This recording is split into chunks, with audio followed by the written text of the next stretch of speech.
বাংলার সুপারস্টার দেব এই দুর্গাপুজোয় আসছেন রূপালী পর্দায় এক কিংবদন্তি চরিত্রে, যার নাম রঘু ডাকাত। কিন্তু জানেন কি, এই রঘু ডাকাত শুধুই সিনেমার চরিত্র নয়, তিনি ছিলেন বাংলার ইতিহাসের জীবন্ত সাক্ষী। রাতের অন্ধকারে এক চিল্লানো ধ্বনি বাতাসে প্রতিধ্বনিত হচ্ছে, হারে রে, হারে রে। গভীর কুঁড়ে ঘরে একদল ছায়াপথিক মানুষ জমিদারের ধনসম্পদ ছিনিয়ে নেয়। তাদের সামনে দাঁড়ানো এক শয়তানি নয়, বরং এক সাধারণ মানুষের প্রতিশোধের আগুন। এই মানুষটির নাম রঘু ঘোষ, কিন্তু বাংলার মানুষ তাকে চেনে এক নামে, রঘু ডাকাত। সে ডাকাতি করে, কিন্তু শুধু নিজের জন্য নয়, সে লুট করে ধনীদের, ভাগ করে গরিবদের মধ্যে। তিনি এক নায়ক, যিনি এক সময় ছিলেন এক দরিদ্র কৃষক, এবং আজ ইতিহাসের পাতায় ধরা পড়েছেন বাংলার রবিন হুড হিসেবে। কিন্তু এই ডাকাতের গল্প শুধুই লুটপাটের নয়, এটি এক প্রতিশোধপ্রবণ পিতার ছেলের গল্প, এক শোষিত সমাজের প্রতিফলন এবং এক আধ্যাত্মিক পরিণতির কাহিনী, যা তাকে একজন অনুতপ্ত সাধকে রূপান্তরিত করেছে। আজ আমরা আপনাদের পরিচয় করাবো আসল রঘু ডাকাতের সঙ্গে, যিনি শুধুই কিংবদন্তি নয়, বরং ইতিহাসের এক জীবন্ত সাক্ষ্য। এই গল্পে আছে রক্ত, প্রতিশোধ, আধ্যাত্মিকতা এবং অবিশ্বাস্য সাহসের এক যাত্রা। তাহলে চলুন উন্মোচিত করি বাংলার রবিন হুডের রহস্য, রঘু ডাকাতের জীবন, তার ডাকাতি এবং তার কিংবদন্তি।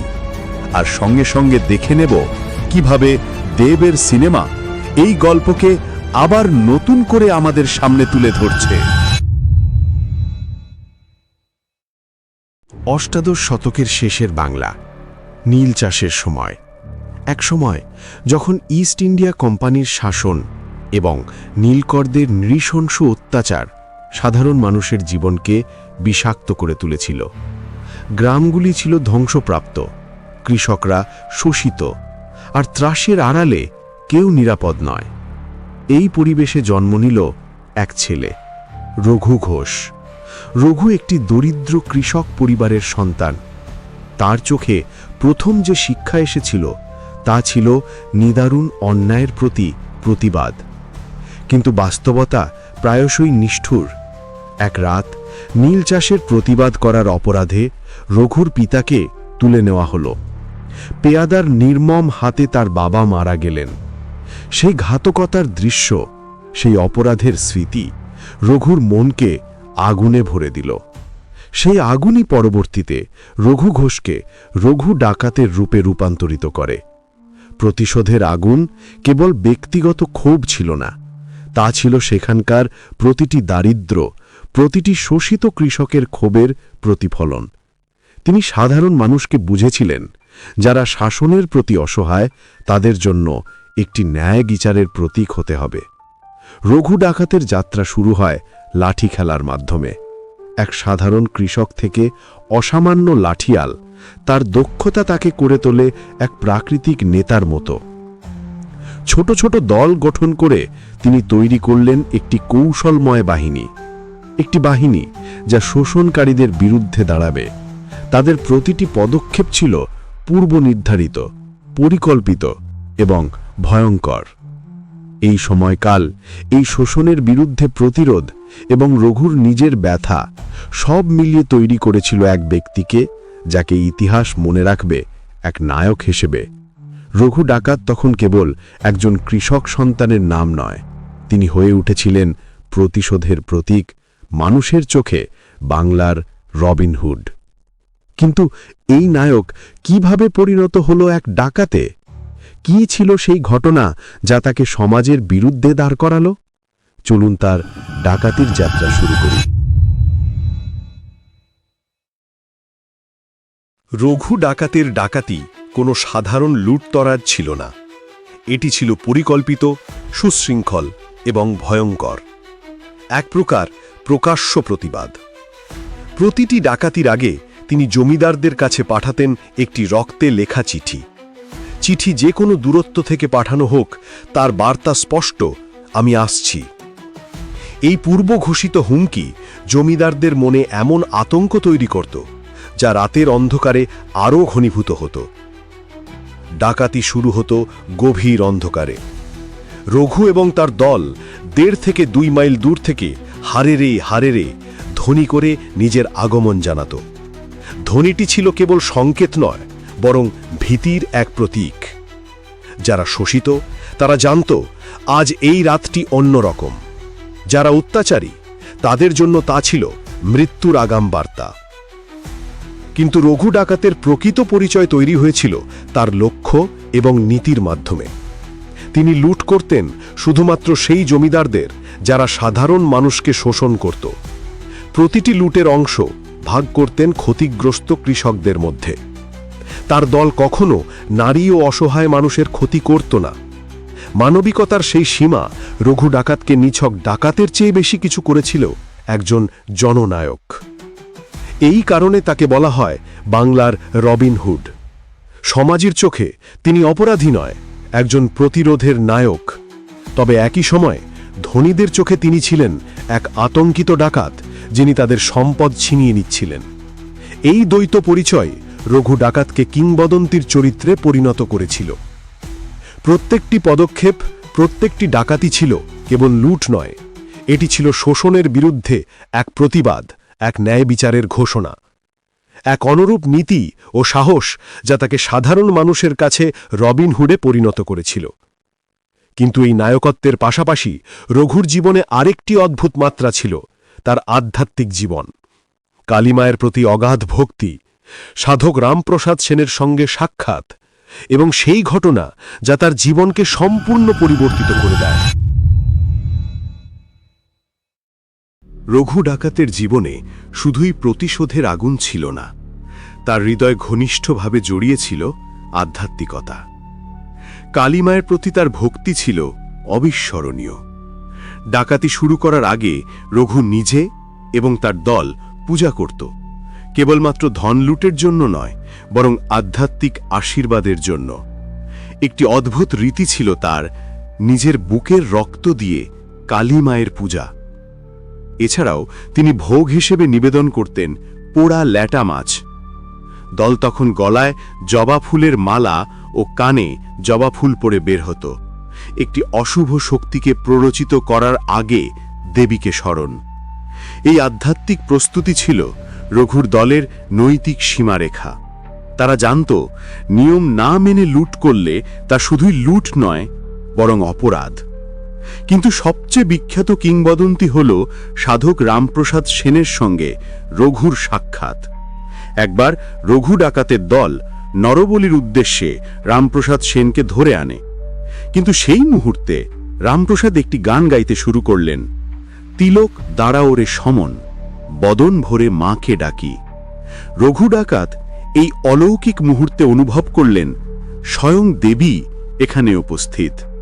সেই দিন থেকে তিনি নরবলি প্রথা চিরতরে বন্ধ করে দেন। হিংস্র অতীতের ডাকাত রূপান্তরিত হন অনুতপ্ত সাধকে। ডাকাতি ত্যাগের কাহিনী দুটি কিংবদন্তির মাধ্যমে প্রচলিত। একটি হল রামপ্রসাদ সেনের দর্শনে নরবলি ত্যাগ, অন্যটি অনুযায়ী কলকাতার কাশীপুরে দুটি পাথর স্বপ্নে দেখা, যে পাথরগুলি মহাদেব ও কালীর প্রতীক। তাকে সেই পাথর উদ্ধার করতে হয়, পূজা করতে হয় এবং ডাকাতিও ত্যাগ করতে হয়। দুটি কাহিনী, দুটি অলৌকিক ঘটনা, তবে উদ্দেশ্য একই, রঘু ডাকাতকে একজন অনুতপ্ত সাধকে রূপান্তরিত করা। রঘু ডাকাত কেবল একজন ব্যক্তি ছিলেন না, তিনি হয়ে উঠেছিলেন একটি সাংস্কৃতিক প্রত্নতত্ত্ব। তার নামে প্রতিষ্ঠিত অজস্র কালী মন্দির প্রমাণ করে যে বাংলার বিভিন্ন অঞ্চলে তার আধ্যাত্মিক ও সামাজিক প্রভাব ছড়িয়ে আছে। কালীবাড়ি, ডাকাত কালী মন্দির, ত্রিবেণী, বারাসাত, কাঁচরাপাড়া, প্রতিটি মন্দির রঘুর কিংবদন্তিকে ধারণ করে। কিন্তু ইতিহাস ও কিংবদন্তির মধ্যে পার্থক্য বোঝা প্রয়োজন। তার ডাকাতি ত্যাগের কারণ যতই অলৌকিক হোক, তা তার চরিত্রকে একটি গভীর মানবিক এবং আধ্যাত্মিক মাত্রা প্রদান করে। পরবর্তী অধ্যায়ে আমরা দেখব রঘু ডাকাতের আইনি নথি এবং মানসিক মূল্যায়ন। ইতিহাস তাকে কিভাবে ধরে রেখেছে এবং কোথায় সীমাবদ্ধতা আছে। এটি আমাদের দেখাবে কিভাবে এক কিংবদন্তি সমাজের চোখে নায়ক কিন্তু নথিতে অদৃশ্য। রঘু ডাকাতির কাহিনী কেবল লুটপাট বা আধ্যাত্মিকতার গল্প নয়, ইতিহাসের দৃষ্টিকোণ থেকেও এটি একটি রহস্যময় অধ্যায়। কারণ এই নামের সঙ্গে কোনো আইনি নথি বা মামলার রেকর্ড নেই। ব্রিটিশ ঔপনিবেশিক শাসনের অষ্টাদশ শতকের শেষের নথিপত্র এমন ছিল যে নথি সংরক্ষণের কোনো সুব্যবস্থা ছিল না। সাধারণ মানুষ ও ক্ষুদ্র অপরাধী নিয়ে বিস্তারিত মামলা তৈরি হতো না। যদিও রঘু ডাকাতকে ধরার জন্য রেড অ্যালার্ট জারি করা হয়েছিল, তিনি এবং তার দল ছিলেন অত্যন্ত চতুর ও দূরদর্শী। স্থান পরিবর্তন, রাতের আধারে অভিযান, দ্রুত প্রতিক্রিয়া সব মিলিয়ে ধরা পড়ার সম্ভাবনা শূন্যের কাছাকাছি। ফলে আইনি নথির অনুপস্থিতি কোনো বিস্ময় নয়। এটি আমাদের মনে করিয়ে দেয় কখনো কখনো ইতিহাস আমাদের প্রত্যাশিত উত্তর দিতে পারে না। আরেকটি রহস্য হল রঘু ডাকাতের মানসিক অবস্থা। আধুনিক মনোবিজ্ঞানের দৃষ্টিকোণ থেকে তার চরিত্রকে বিশ্লেষণ করা কঠিন। কোনো নির্ভরযোগ্য তথ্য নেই যা তার মানসিক প্রোফাইল বা মানসিক স্বভাব ব্যাখ্যা করতে পারে। প্রতিশোধ, সমাজবিরোধী বিদ্রোহ, আধ্যাত্মিক দর্শন, এই সবই শুধুমাত্র প্রমাণ করে একজন মানুষের জীবনকে যুগান্তকারী সামাজিক ও আধ্যাত্মিক ঘটনার মাধ্যমে বোঝা যায়। রঘু ডাকাতের গল্প আমাদের শেখায় কখনো কখনো আইন এবং নথি যথেষ্ট নয়। সমাজ যেখানে ব্যর্থ, সেখানে একজন ডাকাতও মানুষের চোখে ন্যায় বিচারের প্রতীক হয়ে উঠতে পারে। সে ডাকাতি করুক বা বিরামহীন লড়াই, তার কাজ ও উদ্দেশ্যই তাকে জনমানুষের কাছে নায়ক বানিয়েছে। তবে ইতিহাসের শূন্যস্থান মানেই না যে আমরা তাকে ভুল বুঝি। ইতিহাসের সীমাবদ্ধতা এবং কিংবদন্তির মধ্যবর্তী সংযোগই তাকে একটি রহস্যময় চরিত্রে পরিণত করেছে। পরবর্তী অধ্যায়ে আমরা দেখব কিভাবে রঘু ডাকাতের উত্তরাধিকার আজও বেঁচে আছে বাংলা সাহিত্য, লোকগাথা এবং আধুনিক মিডিয়া। রঘু ডাকাতের জীবনের ছাপ কেবল ইতিহাসেই নয়, বাংলা সাহিত্য ও লোক সংস্কৃতিতেও অমোচনীয়। ছোটবেলার ভয় দেখানোর গল্প থেকে শুরু করে তিনি হয়ে উঠেছেন বাংলা লোক সংস্কৃতির এক অবিচ্ছেদ্য অংশ। তার চরিত্রের উপর লেখা অসংখ্য লোককথা, গান এবং উপকথা প্রজন্মের পর প্রজন্ম ধরে মুখে মুখে প্রচলিত হয়েছে। রঘু ডাকাতের নাম আজও তরুণ এবং প্রবীণ সব বয়সের মানুষের মনে জীবন্ত। আধুনিক চলচ্চিত্র নির্মাতারা তাকে নতুনভাবে উপস্থাপন করতে আগ্রহী। দেবের প্রযোজনায় এবং পরিচালনায় রঘু ডাকাত নামে একটি কাল্পনিক চলচ্চিত্র নির্মাণ হয়েছে, যা কিছুদিন পরেই পুজোতেই রিলিজ হবে। ইউটিউবে তার জীবন নিয়ে তৈরি তথ্যচিত্র, ফ্যানমেড ট্রেলার এবং গল্পকথার ভিডিওর জনপ্রিয়তা প্রমাণ করে যে রঘু ডাকাত এখনও বর্তমান সংস্কৃতিতেও প্রাণবন্ত।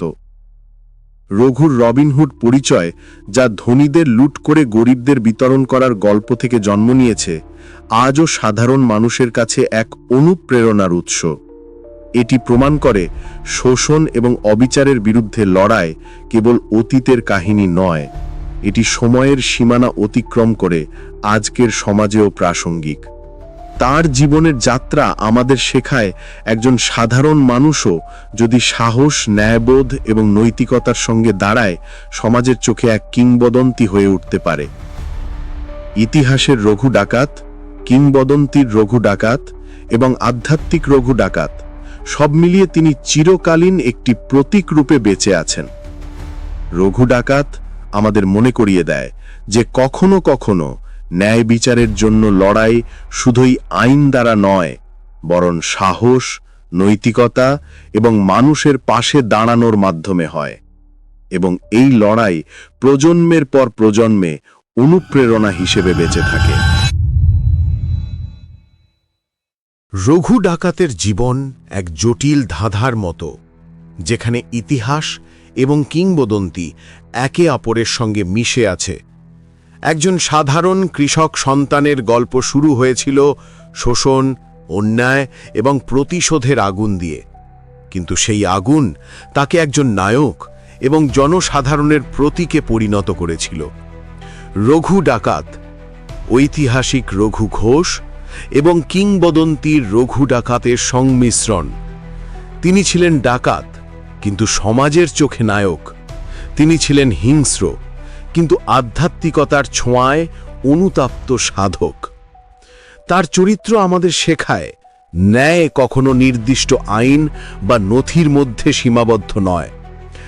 আইনি নথি নেই, মামলার রেকর্ড নেই, মানসিক বিশ্লেষণ নেই, তবুও ইতিহাসের পাতায় তিনি বেঁচে আছেন, বাংলার লোকগাথা, সাহিত্য এবং সংস্কৃতির অমোচনীয় অংশ হয়ে।